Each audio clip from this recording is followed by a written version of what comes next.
Everyone, welcome to channel learn with ease. आज हम सीखेंगे journal entries and this is part 11। आज के लेसन में हम समझेंगे depreciation, interest on capital, interest on drawings के कॉन्सेप्ट को और सीखेंगे उसकी जर्नल एंट्रीज बनाना। तो शुरू करते हैं आज का लेसन। डेप्रिसिएशन डेप्रिसिएशन किसी भी बिजनेस ऑर्गेनाइजेशन की एसेट्स पर लगता है। ये उस एसेट की वैल्यू को कम कर देता है, डिक्रीज कर देता है। क्यों करता है? जब भी हम किसी एसेट को यूज करते हैं बिजनेस के लिए, तो उसमें कुछ ना कुछ टूट फूट हो रही है, उसकी एफिशिएंसी डिक्रीज हो रही है, कम हो रही है। तो जो डेफिशिएंसी उसकी कम हो रही है या उसमें टूट फूट हो रही है, उसी को हम डेप्रिसिएशन कहते हैं। और ये एक बिजनेस का खर्चा है। इसे हम बुक्स में एज एक्सपेंस शो करते हैं और ये नॉमिनल अकाउंट का पार्ट है। ये कैश में तो पेमेंट नहीं हो रही है, लेकिन जब आप किसी एसेट को परचेज करते हो तो उसकी वैल्यू जो होती है वो कुछ और होती है, ज्यादा होती है। अब आप जब उसको सेल करने जाएंगे आफ्टर ए टाइम पीरियड, तो उसमें जो टूट फूट हुई है या उसकी एफिशिएंसी डिक्रीज होने की वजह से जो उसकी वैल्यू कम हो गई है, तो अब आपको उसके पैसे कम मिलेंगे। तो हम उस रिड्यूस्ड वैल्यू को ही डेप्रिसिएशन कह के जो चार्ज करते हैं, तो वो एक खर्चे की तरह लिखा जाता है।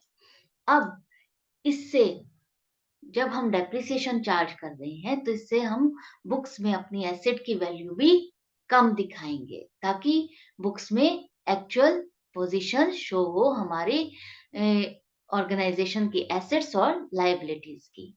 तो अब देखते हैं इसकी जर्नल एंट्रीज कैसे बनाते हैं। एक एग्जांपल देखो।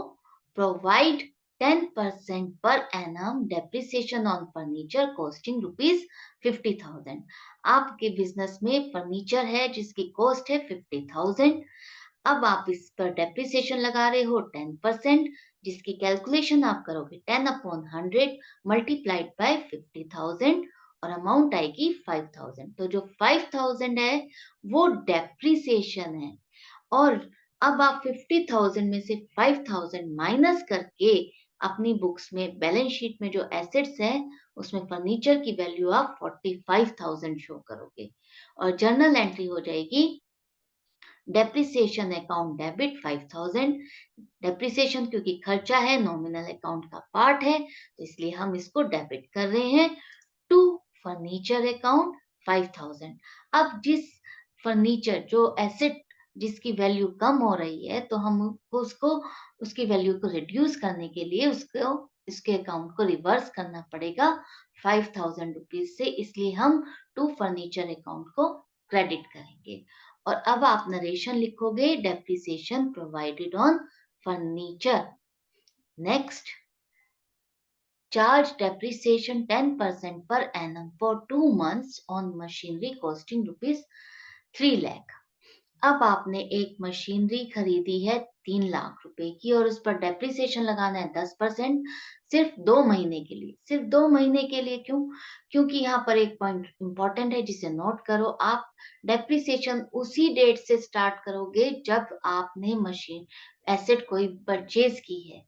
अगर आपने कोई एसेट परचेज की है मिडल ऑफ द ईयर, तो आप उसका डेप्रिसिएशन पूरे साल के लिए नहीं लगाओगे। जितने टाइम पीरियड के लिए आप उस एसेट को बिजनेस में यूज कर रहे हो, सिर्फ उसी टाइम पीरियड का डेप्रिसिएशन आप लगाओगे। तो यहाँ पर हम 2 मंथ्स के लिए मशीनरी यूज हुई है, तो उतने ही टाइम पीरियड का हम डेप्रिसिएशन लगाएंगे। तो कैलकुलेशन करोगे, कॉस्ट ऑफ मशीनरी 3 लाख है, डेप्रिसिएशन 10% है, 10/100 मल्टीप्लाइड बाय 3 लाख, जो कि आएगा 30,000। अब 30,000 है पूरे साल का डेप्रिसिएशन, आपको निकालना है 2 महीने का। तो 2 महीने के लिए आप करोगे कैलकुलेशन 30,000/12 मल्टीप्लाइड बाय 2, जो कि अमाउंट आएगी आपकी 5,000। अब और एसेट की वैल्यू हो जाएगी 2,95,000। जर्नल एंट्री बनेगी depreciation account debit 5,000 to machinery account 5,000 और नरेशन में लिखोगे depreciation provided on machinery. Next एक और एग्जांपल देखो। Charge depreciation 5% per annum on building costing rupees 2 lakh and 8% per annum depreciation on furniture costing rupees 5,000. अब आपको यहाँ पर बिल्डिंग पे भी और फर्नीचर पे भी दोनों पे डेप्रिसिएशन लगाना है। तो हम क्या करेंगे, कंपाउंड एंट्री बनाएंगे दोनों का मिला करके। अलग अलग दो एंट्री बनाने की जरूरत नहीं है। तो पहले आप देखो, बिल्डिंग की कॉस्ट क्या है, 2 लाख है, उस पर आपको 5% लगाना है डेप्रिसिएशन। तो पूरा आपका डेप्रिसिएशन आ जाएगा 5/100 मल्टीप्लाइड बाई 2 लाख, 10,000 आएगा। अब फर्नीचर है आपका 5,000 और उस पर लगाना है आपको डेप्रिसिएशन 8%, और जिसकी कैलकुलेशन आप करोगे 8/100 मल्टीप्लाइड बाई 5,000 और वैल्यू आ जाएगी 400। तो 10,000 और 400 दोनों मिलाकर आपका डेप्रिसिएशन हो गया 10,400, और आप एंट्री में लिखोगे depreciation account debit 10,400 to building account. Building से रिलेटेड डेप्रिसिएशन कितना है 10,000 और फर्नीचर से रिलेटेड डेप्रिसिएशन कितना है 400, क्योंकि जिस एसेट का डेप्रिसिएशन है आप उसी अकाउंट को ही रिवर्स करोगे और उतनी ही वैल्यू से रिवर्स करोगे। और नरेशन में लिखोगे आप depreciation provided on building and furniture. I hope यहाँ तक आपको अच्छे से क्लियर हो गया है। एक और एग्जांपल देखो। On 1st June 2019, a machinery costing rupees 1 lakh purchased. Charge depreciation on machinery 10% पर है।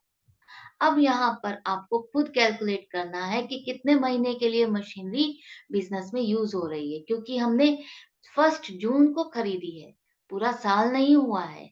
तो अब आप जून से लेकर 31 मार्च तक देखोगे कितने महीने यूज हो रहा है, तो वो बनता है कितना, आप अप्रैल और मई को हटा दोगे 2 मंथ्स तो 10 मंथ्स हो जाएगा। तो 10 मंथ्स का डेप्रिसिएशन आपको कैलकुलेट करना है। 1 लाख मशीनरी की वैल्यू है, कॉस्ट है, डेप्रिसिएशन 10% है, जो कि हो जाएगा 10/100 मल्टीप्लाइड बाय 1 लाख, और वैल्यू आएगी 10,000 पूरे साल का डेप्रिसिएशन। लेकिन आपको लगाना है 10 महीने का, तो आप कैलकुलेट करोगे 10,000 डिवाइडेड बाय 12 मल्टीप्लाइड बाय 10, और जो अमाउंट आएगी वो आएगी 8,333। यही डेप्रिसिएशन आप अपनी बुक्स में दिखाओगे। तो एंट्री बन जाएगी depreciation account debit 8,333 to machinery account 8,333, और नरेशन में लिखोगे डेप्रिसिएशन प्रोवाइडेड ऑन मशीनरी। अब आपने डेप्रिसिएशन कॉन्सेप्ट को समझा। अब देखते हैं इंटरेस्ट ऑन कैपिटल को। इंटरेस्ट ऑन कैपिटल क्या है, ये प्रोप्राइटर की कैपिटल पे लगेगा। ये एक बिजनेस का खर्चा है। क्यों? क्योंकि जब जो ओनर है, जो हमें कैपिटल दे रहा है, एक इन्वेस्टमेंट लगा रहा है, और हम उसको उस पर एक इंटरेस्ट दे रहे हैं, तो हम इंटरेस्ट अपनी बुक्स में जब शो करेंगे उस अमाउंट और इन्वेस्टमेंट के लिए, तो वो हमारे बिजनेस का खर्चा है। और खर्चा किस में आता है, नॉमिनल अकाउंट में। दूसरा, इससे प्रोप्राइटर को फायदा हो रहा है, बिजनेस को हमारे लॉस हो रहा है। एक एक खर्चा हो गया, तो एक तरह से तो लॉस ही है ना, एक तरह से। और ये चार्ज करते हैं तो हम क्यों करते हैं, ताकि हम बिजनेस की एक्चुअल पोजीशन जान सके कि उसकी प्रोप्राइटर की इन्वेस्टमेंट पे, उसकी जो कैपिटल उसने जो लगाई है, अगर हम उस पे भी उसको इंटरेस्ट चार्ज करके दे देते हैं, तो उसके बाद भी हमारे बिजनेस की क्या एफिशिएंसी है, कितना प्रॉफिट जनरेट कर रहा है। इससे हमारा प्रॉफिट ऑर्गेनाइजेशन का डिक्रीज हो जाएगा, क्योंकि आपने एक खर्चा और उसमें से माइनस कर दिया, और कैपिटल जो ऑनर लगा रहा है वो इंक्रीज हो जाएगी, क्योंकि हम इस इंटरेस्ट को उसकी कैपिटल में ही ऐड करके शो करते हैं। अब देखो इसकी जर्नल एंट्री कैसे बनेगी। Provide 12% per annum interest on capital amounting to rupees 10 lakh. आपको 10 लाख की कैपिटल है, उस पर 12% इंटरेस्ट चार्ज करके दिखाना है। अब कैसे करोगे, कैपिटल है 10 lakh, add interest at the rate of 12%। Add होता है, मैंने आपसे कहा था कि इंटरेस्ट ऑन कैपिटल कैपिटल में ही ऐड होकर के शो होता है, तो उसकी कैलकुलेशन में हो जाएगी 12 अपॉन 100 मल्टीप्लाइड बाय 10 लाख, जो कि आएगी वैल्यू 1,20,000। तो टोटल आपकी कैपिटल जो शो होगी बैलेंस शीट में वो होगी 11,20,000। और जर्नल एंट्री आप जो बनाओगे वो ये होगी, इंटरेस्ट ऑन कैपिटल क्योंकि खर्चा है तो हम उसको डेबिट करेंगे 1,20,000 से। और किसको फायदा हो रहा है? ओनर को, ओनर की कैपिटल को, तो हम उसको क्रेडिट करेंगे टू कैपिटल अकाउंट 1,20,000, क्योंकि उसी में ही ये एडिशन हो रहा है। हम ये मानते हैं कि ओनर ने ही और कैपिटल लगाई है। एक और एग्जांपल देखो, पहले इसकी नरेशन लिखोगे आप, interest provided on capital, provide 6% per annum interest on capital amounting to ₹15 lakh for 9 months. अब यहाँ पर आप 6% के हिसाब से इंटरेस्ट लगाओगे कैपिटल पे, जो कि है 15 लाख 9 महीने। इसका मतलब ये है जब जो अमाउंट इंट्रोड्यूस की जाएगी तब से ही आप उस पर इंटरेस्ट चार्ज करोगे। जरूरी नहीं है आप पूरे साल के लिए इंटरेस्ट लगाओगे। जो अमाउंट जब जब वो इंट्रोड्यूस करेगा बिजनेस में, आप उसी के हिसाब से ही उस पर इंटरेस्ट लगाओगे। तो यहाँ पर उसने 15 लाख लगाया है 9 मंथ्स के लिए, तो हम 9 मंथ्स के लिए कैलकुलेट करेंगे। कैपिटल 15 लाख है, इंटरेस्ट 6% है, तो 6% की कैलकुलेशन हो जाएगी 6/100 मल्टीप्लाइड बाय 15 लाख, जो कि आएगा 90,000, जो पूरे साल का है इंटरेस्ट।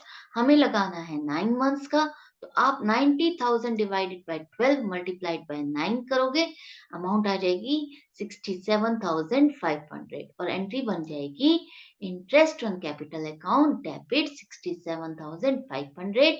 ये खर्चा है बिजनेस का, इसलिए हम इसको डेबिट कर रहे हैं और ये नॉमिनल अकाउंट का पार्ट होता है टू कैपिटल अकाउंट। क्योंकि हम जब इंटरेस्ट दे रहे हैं तो कैपिटल बढ़ रही है, तो हम कैपिटल को क्रेडिट करेंगे 67,500। एक तरह से बिजनेस की ऑब्लिगेशन लायबिलिटी और बढ़ गई है उसको पेमेंट करने की।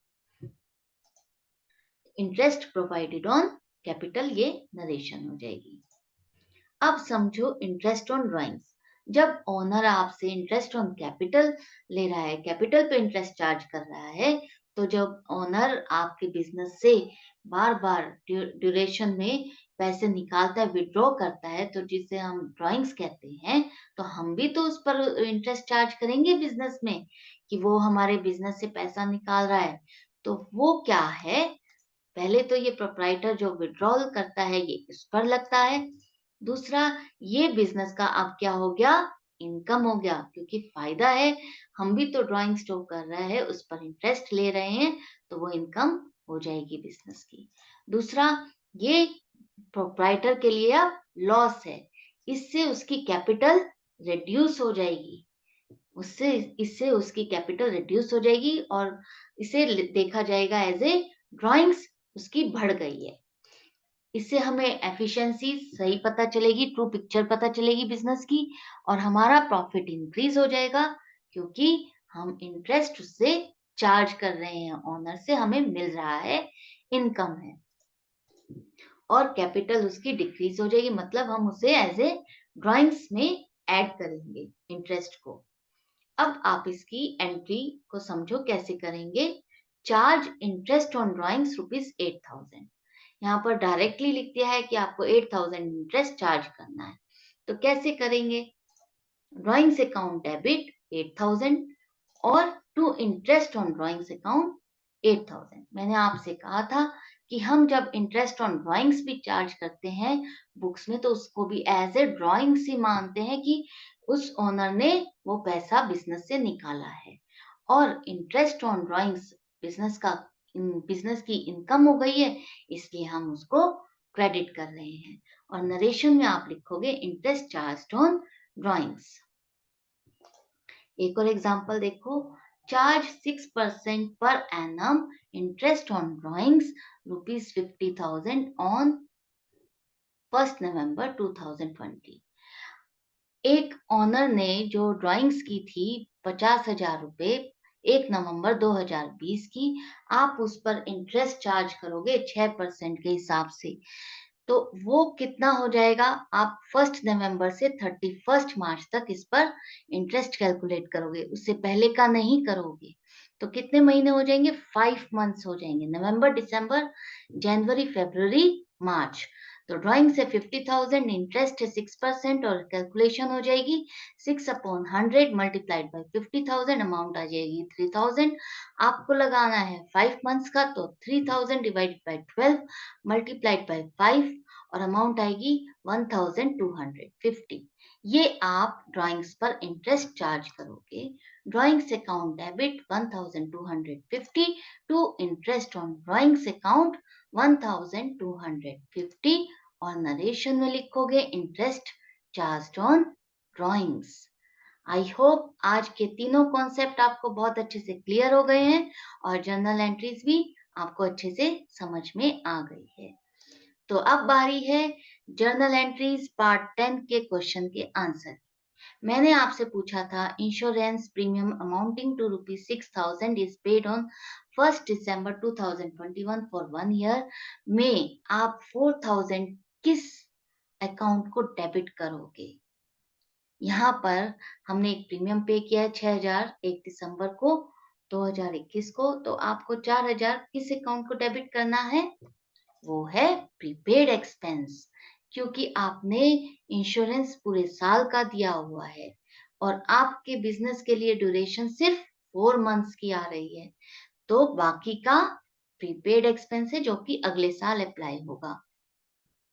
एंट्री आप बनाओगे इंश्योरेंस प्रीमियम अकाउंट डेबिट 2,000, यहाँ पर कंपाउंड एंट्री भी आप इस तरीके से बना सकते हो, prepaid insurance account debit 4,000 to cash account 6,000 insurance premium paid. अब देखते हैं क्वेश्चन ऑफ द डे, जिसका जवाब आपको मुझे कमेंट बॉक्स पे देना है। फ्रेंड्स, अगर आपको कोई डाउट है तो भी आप मुझे कमेंट बॉक्स में लिखकर पूछ सकते हैं, आई विल डेफिनेटली रिप्लाई। तो आज का सवाल है, a machinery purchased on 15th December 2021 for rupees 50,000 charge depreciation 10% per annum। एक मशीनरी परचेज की है 15 दिसंबर 2021 को, जिसकी वैल्यू है 50,000, आपको उस पर डेप्रिसिएशन लगाना है 10%। अब आपका सवाल है जिसका जवाब आपको देना है, वो है what is the amount of depreciation. जो अमाउंट है डेप्रिसिएशन की वो क्या होगी, वो आप मुझे बताएंगे, और जर्नल एंट्री बनाते हुए इस ट्रांजैक्शन की आप किस अकाउंट को क्रेडिट करेंगे। I am waiting for your answers. तो आज का लेसन यहाँ पर एंड करते हैं। जाने से पहले चैनल को सब्सक्राइब कर दो, लाइक करो और शेयर करो चैनल को। तो good bye and take care.